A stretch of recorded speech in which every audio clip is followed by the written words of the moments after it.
كتاب الإيمان. باب أمور الإيمان. حديث number 9.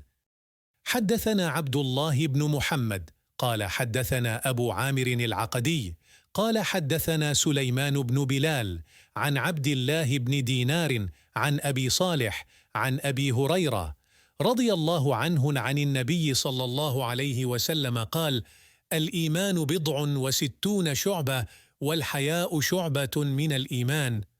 Narrated Abu Huraira. The Prophet, peace be upon him, said, Faith, belief, consists of more than 60 branches, i.e., parts. And haya, this term haya covers a large number of concepts which are to be taken together. Amongst them are self-respect, modesty, bashfulness, and scruple, etc., is a part of faith. Takhrij al-Hadith. The authentication, takhrij, of this hadith was done by Al-Shaykh Maulana Hafiz Muhammad Iqbal. In his book, تحريج أمهات الستة مع متون الطرق المختلفة. The details are as follows.